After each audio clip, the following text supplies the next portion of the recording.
Folks, welcome. Thank you for joining us this afternoon for this webinar. Those of you who don't know me, I'm Ben Ziegler. I and my law firm have the great privilege of serving as general counsel to the Steel Joist Institute.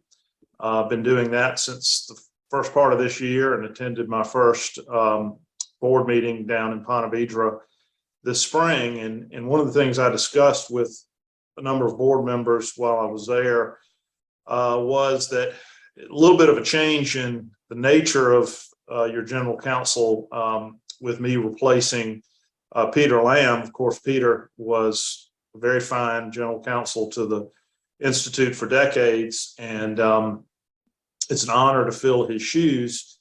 Peter was pretty much a solo practitioner, very good at what he did, but not the sort of resources at his disposal that many lawyers have these days. I, on the other hand, am probably not as good a lawyer as Peter, but I'm a member of a large multi-specialty firm that can offer a variety of insights and services to the Institute. One of the things that I had some conversations about with board members while I was with you in April was that one of the services I think we could bring to the table to the Institute is occasionally speaking to specific issues that are of concern to the industry across a broad spectrum of topics in the law and specialties in the law. So out of that meeting came a suggestion, I think it came from Keith Judeman, that it might be good to have a webinar on drug testing. As everyone knows, we now live in a world where marijuana and CBD are legal, fully legal, recreational, medical, state by state. The lines aren't as bright as they used to be. And we're in an industry that first and foremost values safety. And it's difficult to balance that safety concern with freedom that your employees should enjoy and the relationships you have with those employees and keeping good employees in situations where those lines aren't so bright. So what we've brought to you today is my partner here in the Florence office, Perry McLennan.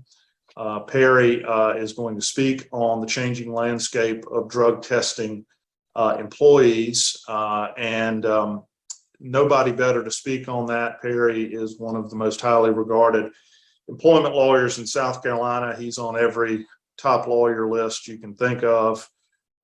He is good news and bad news on Perry. The bad news is he did his undergraduate degree at Clemson. The good news is he did his law degree at the University of South Carolina. So it's a privilege to have Perry with us to speak on this topic. And with that, Perry, I will turn the floor over to you. Well, thanks, Ben, for the nice introduction, and nice to meet all of you virtually. Hopefully this will be the first of many interactions in the future. I'm excited to be talking to you about a topic that I'm sure is top of mind for you.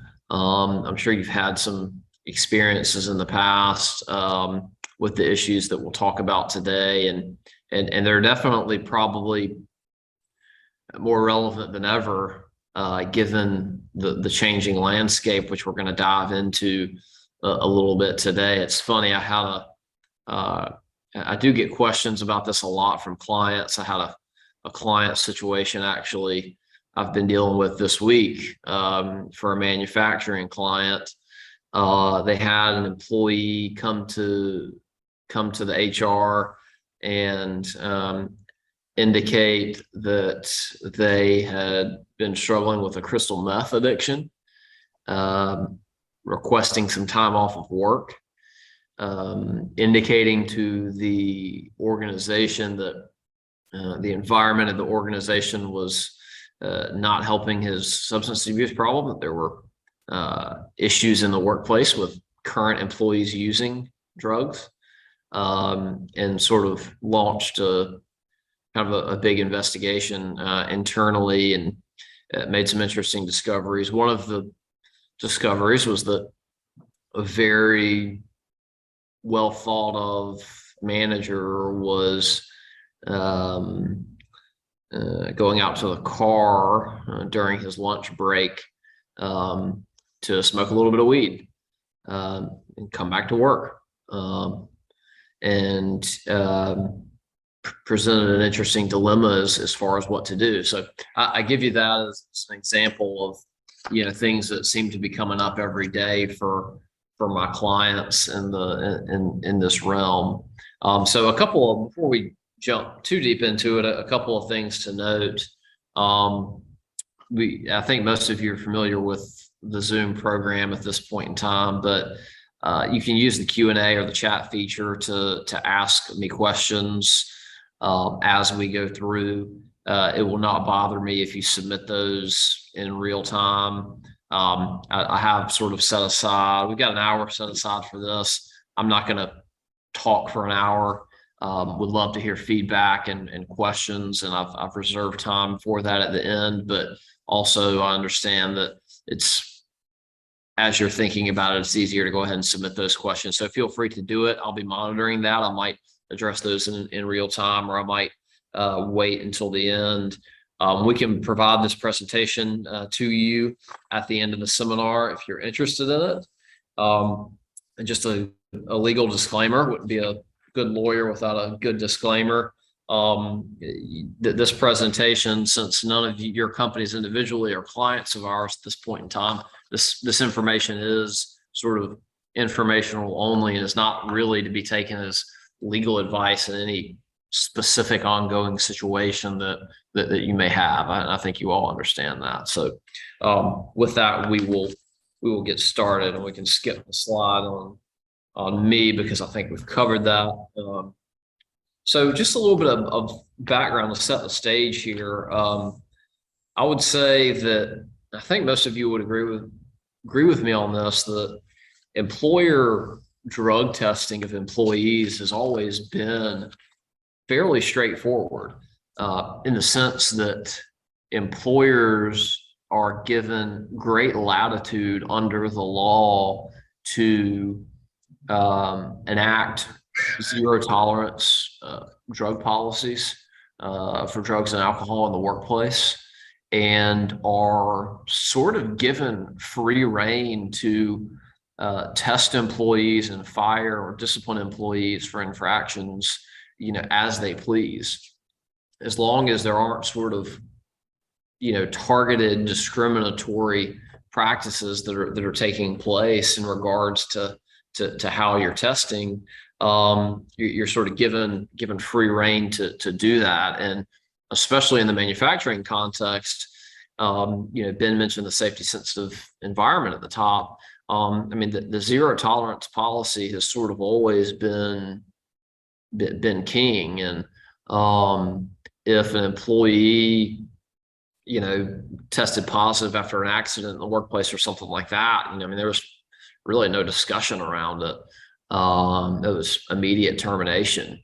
And, for a lot of companies, this is still the case and may be legally advisable to still be the case. But there have been trends over the last several years which have caused at least some companies to reconsider what their policies are and how they apply their policies. I've listed a few factors here. This is not an exclusive list by any means, but these are some of the things that have necessitated this rethink. Of course, a battle for labor is always at the top of everyone's minds. I hear from clients all the time that they cannot find employees who can pass drug tests, on new hire.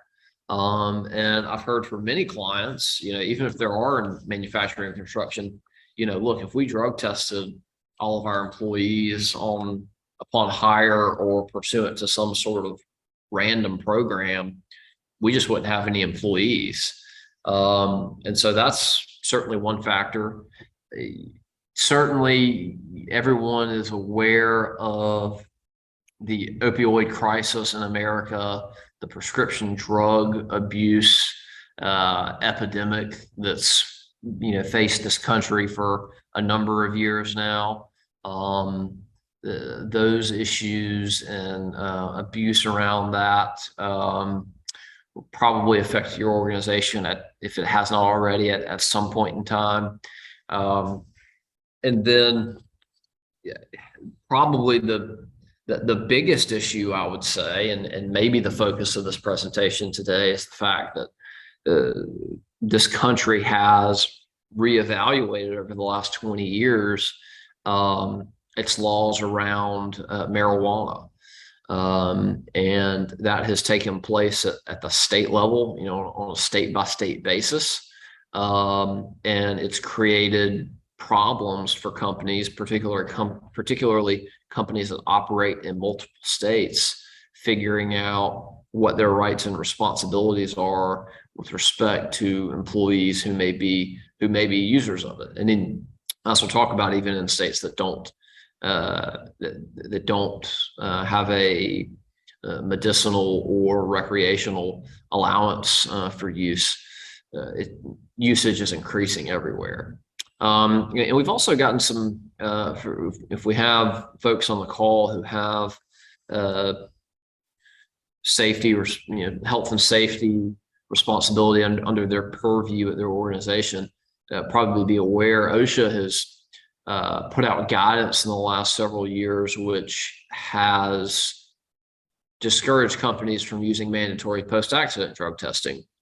And we'll dive into that a little bit later in the presentation as well. But these are some of the things that have caused companies to rethink their policies. So starting at the beginning, like I said, they're really, I kind of think about drug testing in sort of four different buckets. You've got drug testing that happens when you're employed, or when you're hired on. You've got random drug testing. I'm not sure how many of you have a truly sort of random program for drug testing. Feel free to weigh in on the Q&A there. Reasonable suspicion drug testing is common. It's exactly what it sounds like. If you've got reason to believe that something is happening in the workplace, whether it's another employee reporting it, a manager seeing something that maybe somebody was impaired at the workplace, that type of thing, testing can happen in that circumstance. Post-accident has long been very common in the manufacturing industry, and we'll talk about the OSHA complications with that. But those are kind of the four different types. And when I get a question about drug testing, I like to sort of figure out which one of those we're talking about, because they do all have their own sort of unique variations. And these are all typically laid out in a policy manual or an employee handbook, so that it's no surprise to an employee that they may be subject to a random test or a post-accident test. Employees sign that when they're hired. And then, industry specific or job specific requirements like DOT requirements and things like that may have sort of special rules around drug testing, which we won't focus on today. We'll keep it more general. Just a couple of points on the different types.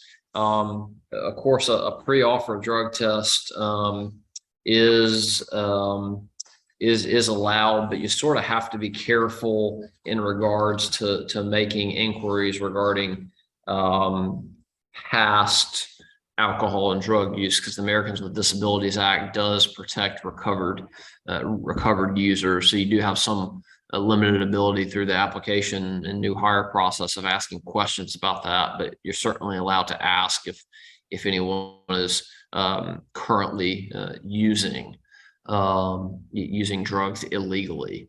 Not sure anyone would admit to that, but you can ask. And there's a guidance document online that the EEOC publishes regarding pre-employment disability related inquiries that has questions on that.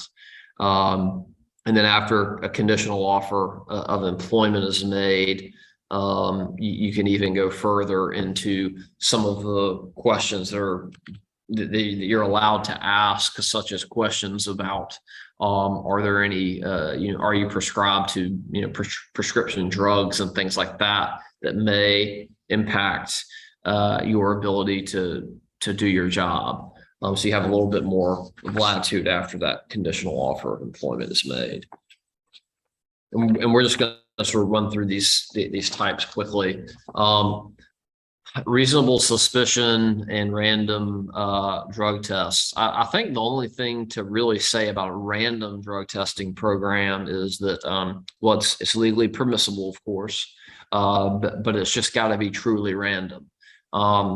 I have a lot of clients call me and say, we've got a situation where we had an employee fail a random drug screen, and, what do we do about it? Or we're going to fire this person, or whatever the case may be. And I say, all right, tell me about this random drug program and drug test. And they say, well, the manager noticed the person was,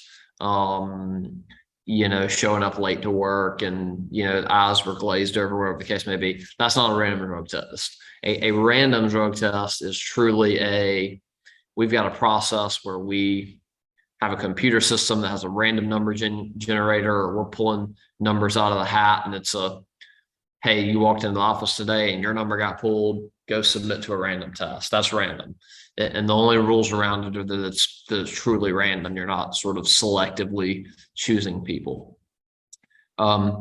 Reasonable suspicion is just slightly more complicated, in that, things need to be a little bit more carefully documented. Certainly it needs to be based on objective facts. And you need to train management on what to look for and what to ask in those situations, because the only way you can really get yourself in trouble here are two ways. One, someone claims that they were targeted for a drug screen due to being a member of a protected class, whether that's race or national origin or something like that, or you've sort of violated the Americans with Disabilities Act by questions you've asked about somebody's medical condition or something like that. So that's really the only way you can sort of really get yourself in trouble here with this.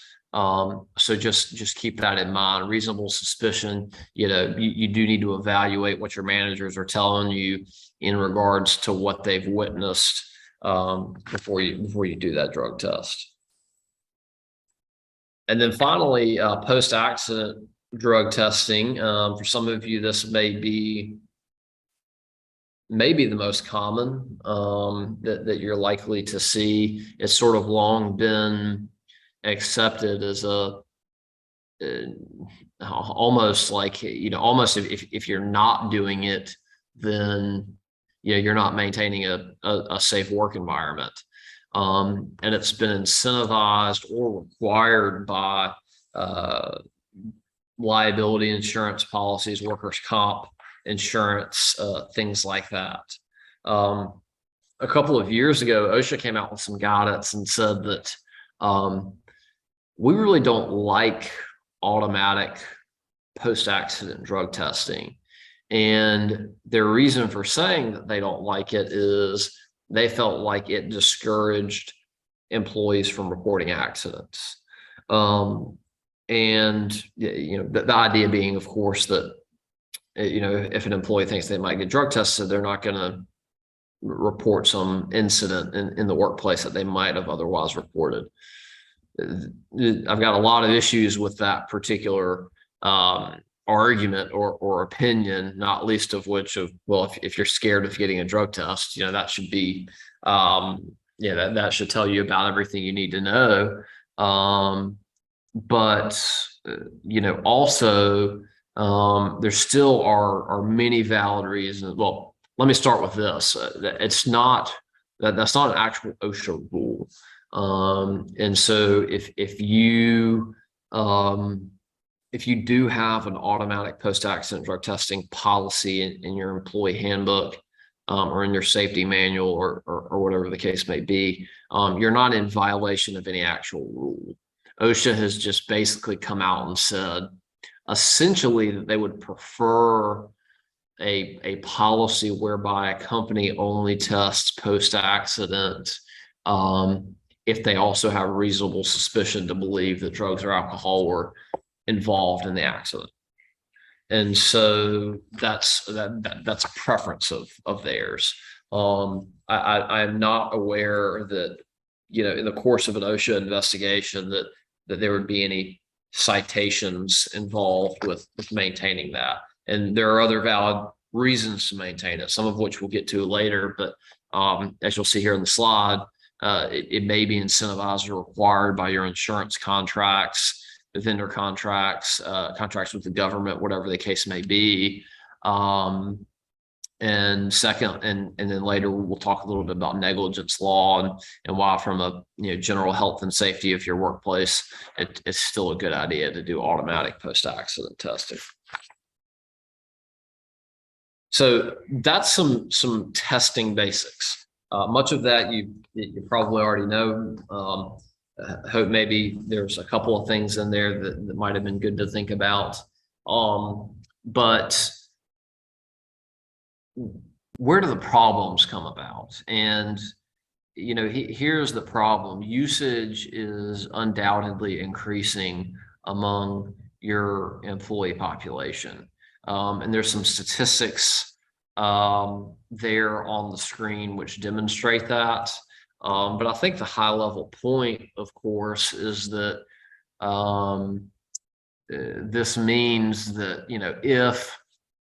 if some 10 to 25% of the general population is sometimes impaired on the job, that means sometimes 10 to 25% of your workforce might be impaired on the job. And is it realistic to have, to enforce a drug policy whereby the result is going to be losing that many employees? Or is there another way to do it where you still ensure the health and safety of your workers, but have a pretty strict policy?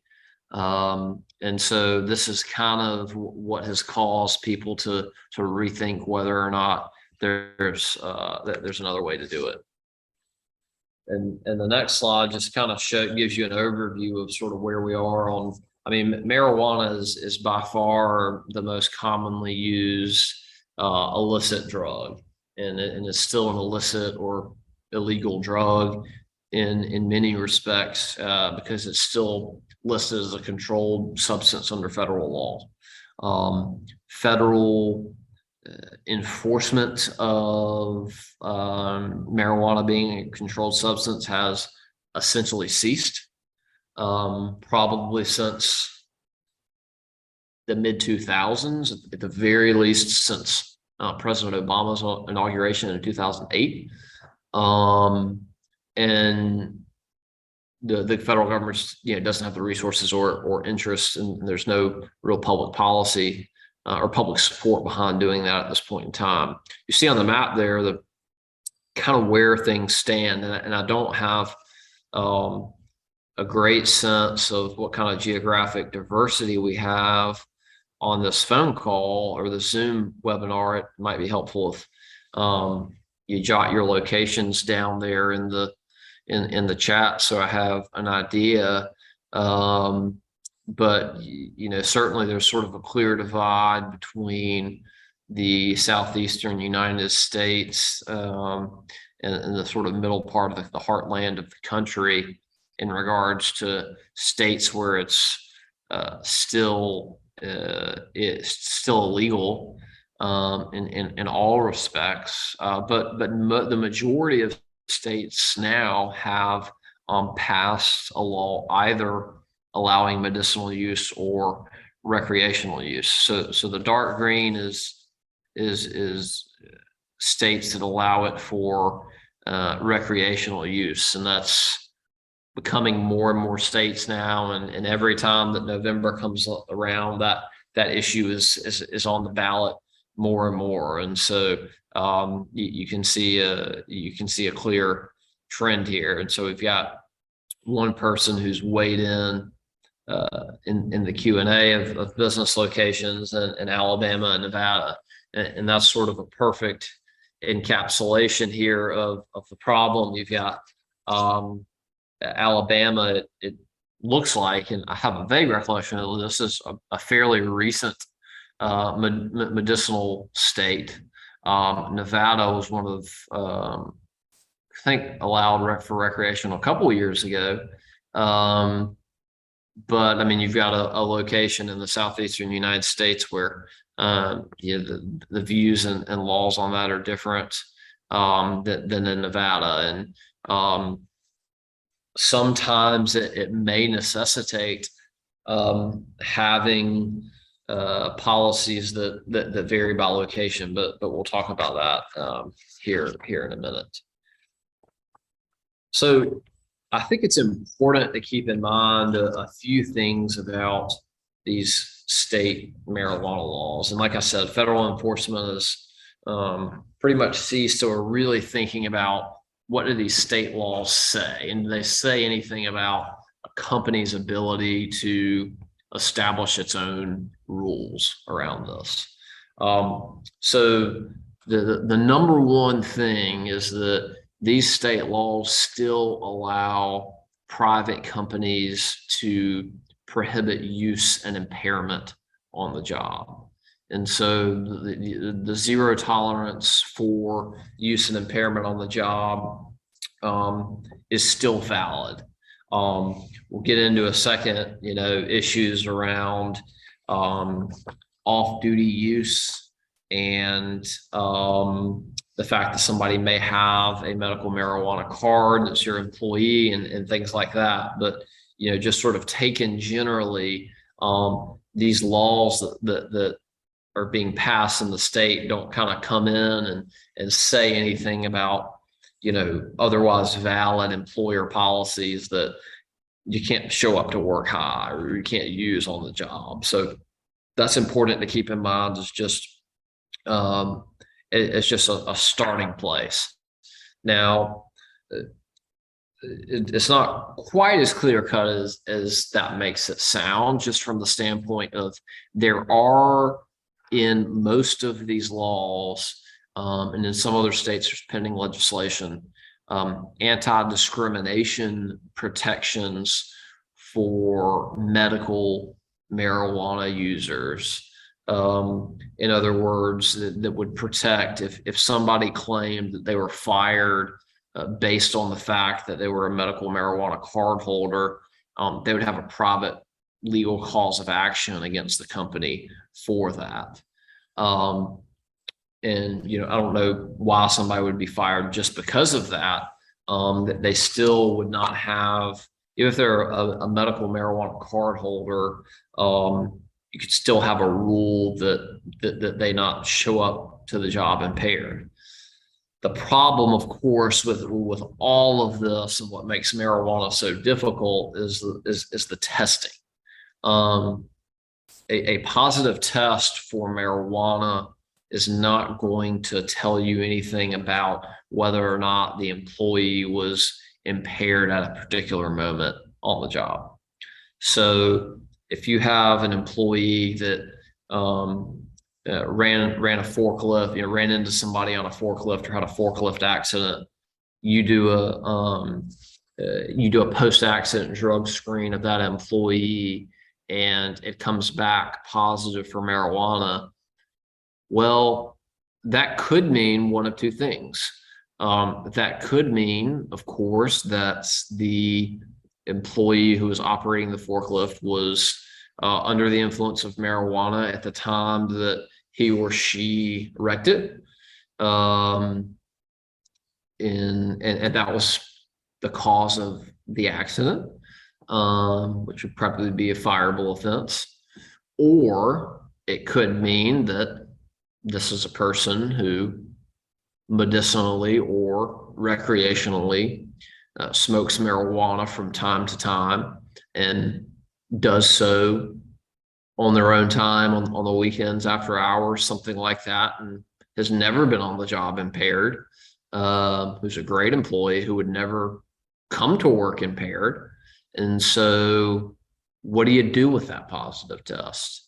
So that's really the problem. And that's kind of where the anti-discrimination thing can come into effect is, you fire that person and they file a lawsuit saying I was fired because I was a medical marijuana user and marijuana showed up in my positive drug test. And you say, no, you were fired because you tested positive for marijuana after an accident. Well, they're going to turn around and say, yeah, but I wasn't impaired, and you can't prove I was impaired.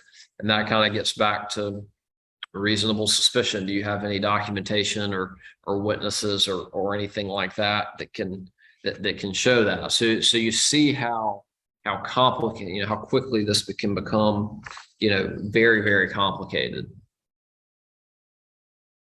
So we're here in South Carolina, as you saw from the map. It's not legal in South Carolina, although I've been predicting for a number of years that South Carolina was going to pass something. We've got what they call the Compassionate Care Act. It's pending legislation in South Carolina, which almost made it across the finish line of the General Assembly's last session and was held up by a constitutional tax issue.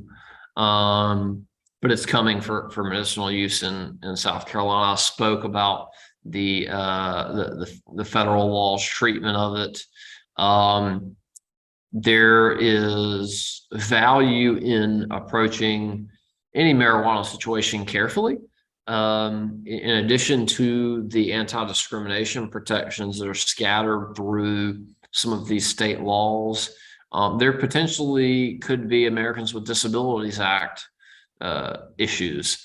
As you all know, the Americans with Disabilities Act does provide employees with certain protections in the workplace in regards to a disability, and many marijuana users, of course, particularly medicinal marijuana users, are using it as to treat or cope with some kind of disability. So there is this potential out there for disability discrimination claims related to discipline from marijuana use as well. And of course, as I've mentioned with the labor issues, from a talent acquisition and retention standpoint, it might be worth considering how you approach marijuana. As sort of a sidebar, a lot of my clients who are not in the manufacturing space and are not in safety sensitive industries, they may be in retail or office environments or internet companies or whatever the case may be. They don't even test for marijuana anymore, and it's for that very reason. Most of you would, given your industry, would not have that ability, but it just goes to show that it's very, very industry specific at this point in time.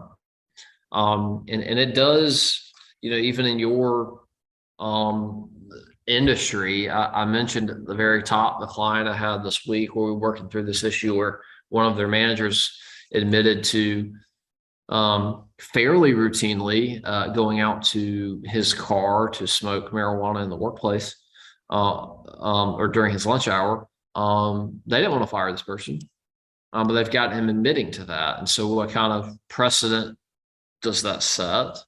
Does it lead to claims of unfair treatment and discrimination if nothing is done about that? Because now it's documented. So it can create all kinds of issues that you've got to think through. I've got on the next two slides, I have one is the potential impact of impairment from marijuana on job performance, and short-term memory problems, impaired thinking, decreased reaction, all of those type of things that you're probably aware of, but are probably some good things to go through with your managers about as far as identifying reasonable suspicion. Most of your employees who are users are going to have this mindset of if they're a regular user, they're probably going to have a mindset of this doesn't really impair me. I use it all the time, and I can still do my job completely fine. And so it's also something that may have to be discussed in new hire orientation and job training for employee safety training, things like that, some of these items. And then going back to the disability issue, that the next slide has here, just a sampling of some of the diseases that marijuana is commonly used to treat. And I see this all the time when employees turn up a positive test. If they don't already have a doctor's note, they go online and find some online doctor that will write them a note for one of these conditions, even if it's one of these things like nausea or chronic pain, one of these sort of very generic things. And so you'll definitely run into that, and unfortunately employees can very easily get their hands on that type of documentation to try to set up a disability discrimination claim if they want to. We can skip the next slide. I did sort of already cover that with the fact that marijuana testing is not as good as it should be or could be. There are definitely companies out there investing a lot of money in trying to figure this issue out. If you Google it, you will come across companies that are working on these type of impairment tests that maybe could track this down, but as of right now, it's not very common. Your sort of normal urine drug test or hair sample or whatever the case may be can't test for impairment. It's just testing what's been in your system, and marijuana does stay in your system for a very long time. CBD is all over the place. And there are other things. There's something called Delta 8, which is very, very closely related to marijuana, or to THC, the active chemical in marijuana. And Delta 8 you can get, at your local convenience store and your gas station. You can certainly get it, at the CBD store or the hemp store or whatever the case may be. And so there's a lot of confusion around that. I mean, you're definitely going to have situations where employees, and I don't know how the Delta 8 thing shows up in a drug screen, but it certainly could show up as THC in a drug screen. You're going to have employees say, well, this isn't illegal. I purchased this legally. How can you fire me for this? Just because something is legal to do, of course, does not mean that a private company, an employer, cannot prohibit an employee from doing it. And that's just one of those things that employees often don't understand. It's a little bit like posting something crazy on Facebook and then being surprised that you get fired for it. And then having the employee come in and scream that, they've got First Amendment rights and they can post things on the internet on their free time. And the First Amendment doesn't protect you in the workplace, and the employer can generally fire you for whatever reason they want, including posting, crazy things on social media. So you'll see this a lot with CBD and Delta 8, just some confusion around whether employees really think they could be fired for taking it. CBD is very unregulated. And so you don't really know what is in it. CBD is not, what they sell as CBD is not supposed to contain THC, and really should not be impairing, if used correctly, should not be an impairment in the workplace, and generally should not be a problem in the workplace. It should not be should not show up in a drug screen as that. lots of people take it for sleep and other things. You would still have a right to prohibit its use in the workplace.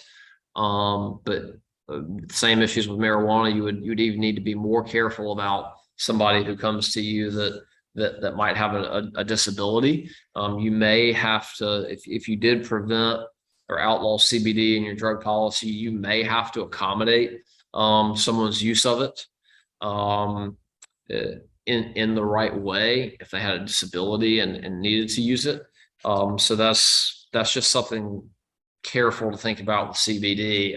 There was a case where a truck driver in Texas had, trace amounts of THC show up on a drug screen. I think he was a DOT driver. So he was subject to, random DOT testing. And this was like a 25-year truck driver with a, perfect employment record who lost his job, his benefits and everything like that. And he didn't really have any case and didn't think he was doing anything wrong. But this was, this showed up as, trace amounts in some CBD product that he bought. So it sort of goes back to the education of your employees on that. The next slide I covered. Prescription drug use, won't dive in too much into this topic. Of course, you can't prohibit an employee from using something that they're prescribed, although you can make a determination that employees still has to be able to do their job and do it safely on a prescription drug. And so, if an employee is prescribed a narcotic or something like that, you can still make the determination of an employer that employee cannot perform their job safely, and you cannot accommodate that in the workplace. And so you can ask employees validly, it's a valid inquiry under the Americans with Disabilities Act, if they are taking any prescription drugs for anything, and have them disclose that to you, and sort of engage in an interactive process with them to determine whether or not they can still perform their job while working. The other difficult thing about prescription drugs, of course, is, well, are you using them the way the doctor is prescribing? Because employees will invariably show up with a doctor's note saying that they can still work while taking it. It's like, well, if it's a painkiller, are you taking 2 a day, or are you taking 5 at one time? So you're really messed up.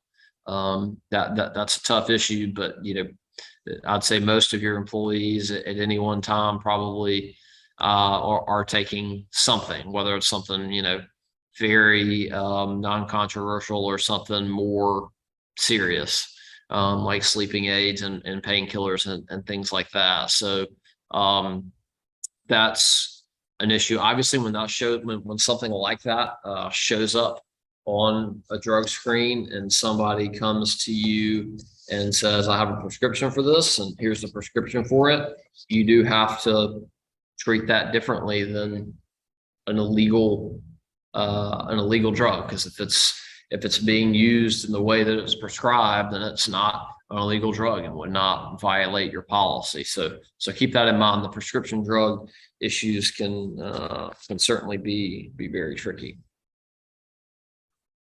So one last thing, and this is sort of what we'll end on, because it sort of goes into safety. There's sort of a common law claim, negligent hiring and supervision, which injured third parties can bring against companies. And the basis of the legal claim is that you were negligent in causing my injury. And this is essentially how it would happen. So let's go back to the example I used earlier of the forklift driver that you have that gets into an accident in the workplace. You test the person discover they have marijuana in their system, and you say, well, we don't know if the person was actually impaired at the time of the accident and was the cause of the accident, or was just using sort of recreationally on his or her own time. So we're not going to fire the person. Fair enough, reasonable decision to make. 3 weeks later, that same employee is driving a truck for you in the parking lot or off-site, and crashes into somebody, not another employee, just a third party, crashes into a vendor or a third party, and kills the person. That person's family is going to bring a lawsuit against the company. The company's the one with the deep pockets, and say that you knew when this person failed this first drug test, you knew that this person was a health and safety risk, and you did not do enough about it. You should have fired the person at that time. And the question is going to come down to the foreseeability of harm to the public. And that's going to be a problem for companies that sort of get, relax their drug testing policies and requirements. And so that's sort of the balance that that you're going to have to think about. I mean, you may have listened to this presentation and said, we're good with our drug testing policies the way that they are. We've got zero tolerance. We fire people when they show up on a drug test. And so this won't be an issue. But for those of you that might be thinking about either on a global basis or on a case-by-case basis, taking a little bit of a more relaxed or nuanced approach to drug violations, this is the balance you're going to have to consider. It's a liability risk also to take a relaxed stance. You also have under OSHA the general duty clause, the most important part of OSHA, which is that companies got a duty to maintain a safe work environment for all. Is it a safe work environment to allow people that have failed drug screens to operate machinery and equipment? That's kind of the balance here that you're going to have. You got the balance of, my clients telling me that if they drug tested, they wouldn't be able to hire anybody, versus the balance of, okay, are you creating a health and safety risk by putting a bunch of people out into the workforce that, are drug users? So that's kind of the balance and the takeaway that you all are going to have to think about here with this. We have crafted a number of different drug testing policies and procedures and things like that for our clients, and have advised them on these issues, and certainly would be happy to do that for any of you if you want to connect with me offline.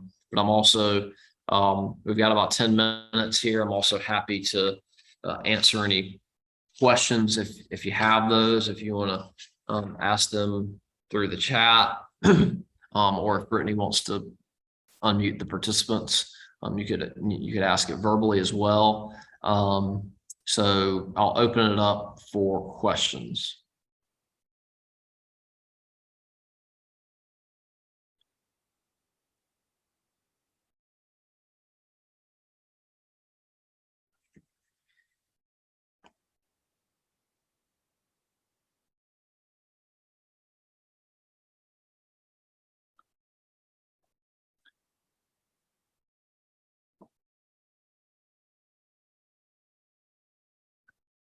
I see that see Ken Charles is on too. Ken, if you would like to say anything or make any remarks, feel free to do so as well.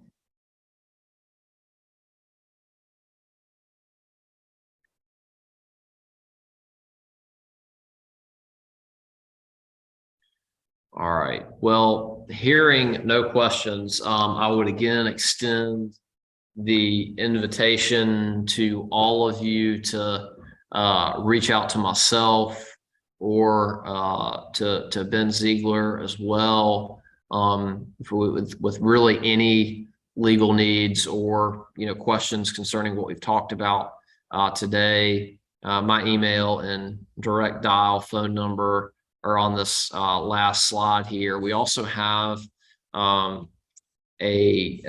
blog called scemployersblog.com, where we talk about updates in sort of the human resources realm, employment law realm.